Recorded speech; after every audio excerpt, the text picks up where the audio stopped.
à tous, bienvenue sur Weblex TV. Aujourd'hui, on va s'intéresser à comment se lancer en franchise. Alors, si vous envisagez de créer votre propre entreprise, vous n'avez peut-être pas nécessairement d'idée originale pour mettre à bien ce projet et vous êtes plutôt séduit par la franchise. Mais avant de se lancer, eh bien, il faut se poser les bonnes questions. C'est ce que va nous expliquer aujourd'hui Céline Vannier, avocat chez Horatio. Bonjour Céline. Bonjour. Merci d'être avec nous.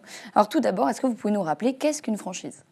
Oui, alors une franchise, c'est un mode d'organisation commerciale qui permet à des entrepreneurs, les franchisés, de vendre un produit ou un service qui a été développé par un fournisseur, en l'occurrence le franchiseur, qui va apporter un savoir-faire, sa marque, son enseigne et son assistance.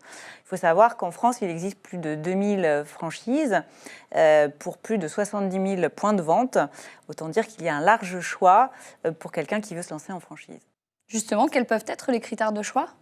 D'une manière générale, ils sont au nombre de deux, le secteur d'activité et le franchiseur. La franchise existe dans de nombreux domaines, ça peut aller de la restauration, l'habitat, le textile.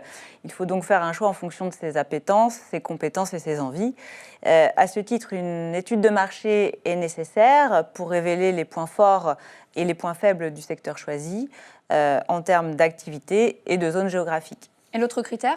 Alors, une fois le secteur d'activité choisi, il faut sélectionner le franchiseur avec lequel on a envie de travailler. Cela passe par une étude du concept qui est proposé par le franchiseur, du budget qui va être demandé pour l'ouverture du point de vente, de l'ancienneté et de la notoriété du franchiseur, et puis également des services d'accompagnement qu'il va proposer.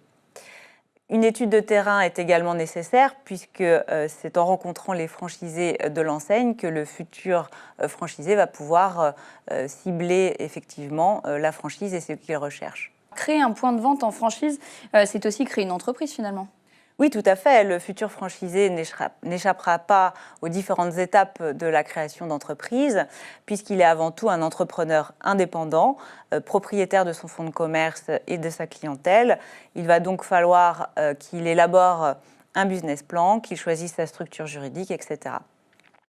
Et sur un plan strictement juridique, il sera aussi essentiel pour lui d'étudier avec précision à la fois les emplacements disponibles sur le secteur, l'état de la concurrence locale, et puis il va devoir également étudier le contrat de franchise qui va être soumis par le franchiseur et le document d'information précontractuelle, le DIP, que le franchiseur a l'obligation de lui remettre au moins 20 jours avant la signature du contrat de franchise. Ce document est essentiel puisque c'est celui qui va permettre aux franchisés de s'engager en connaissance de cause, puisqu'il va retracer l'historique à la fois de la société du franchiseur, du concept, l'état du marché et le nombre de points de vente du réseau notamment. Ce n'est donc pas plus facile que de partir d'une page blanche. Non, chaque aventure entrepreneuriale, en propre ou en franchise, a ses avantages et ses inconvénients. L'essentiel, c'est de bien s'entourer et surtout de se faire accompagner par des professionnels de la franchise, que ce soit des experts comptables ou des avocats.